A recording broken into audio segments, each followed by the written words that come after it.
உணவு வகைகள்னு வருவோம். எந்த மாதிரி உணவுகளை நம்ம சாப்பிடணும்? ரொம்ப டாக்டர்கிட்ட போயிட்டுங்க, எனக்கு சத்து இல்லை, எனக்கு வந்து நீங்கள் இந்த இந்த ஏதாச்சும் ஒரு பிராண்ட் அட்வர்டைஸ்மெண்ட்டை பார்த்துட்டு இதை எழுதி கொடுங்க, நான் இது குடிக்கலாமா, இது சாப்பிட்லாமா, எனக்கு நல்லா ஆரோக்கியமான குழந்தை பிறக்குமா, இப்படியெல்லாம் கேட்டு கம்பல் பண்ணி அவங்கக்கிட்டேருந்து சில நேரங்களில் எழுதி வாங்கிட்டு வரீங்க. இது ரொம்ப ரொம்ப ஒரு தவறான அணுகுமுறைங்க. நம்ம உலகத்தில் பார்த்தீங்க அப்படின்னா நம்ம சாப்பிட்ற உணவுகள் தாங்க எல்லா சத்தும் கலந்துருக்கு. என்ன அப்படின்னு பார்த்தீங்கன்னா, கார்போஹைட்ரேட் இருக்குது, ப்ரோட்டீன் இருக்குது, ஃபேட் இருக்குது, அடுத்தது பார்த்திங்கன்னா விட்டமின்ஸ் அண்டு மினரல்ஸ் இருக்குது.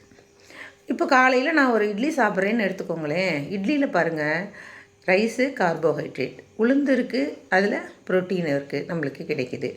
அடுத்து பார்த்திங்க அப்படின்னா அதுக்கு ஏதோ ஒரு தேங்காய் சட்னியோ சாம்பாரோ ஏதோ போடுறோன்னா காய்கறிகளில் விட்டமின்ஸ் கிடைச்சிருது, நம்மளுக்கு மினரல்ஸ் கிடைக்கிது. நம்மளுக்கு எண்ணெய் தாளிக்கிறோம், ஃபேட்டு கிடைக்கும். பேலன்ஸ்டு டயட்டுங்க. ஒரு இட்லி சாம்பார் சட்னி தொட்டு சாப்பிட்றதே ஒரு பேலன்ஸ்டு டயட்டு தான்.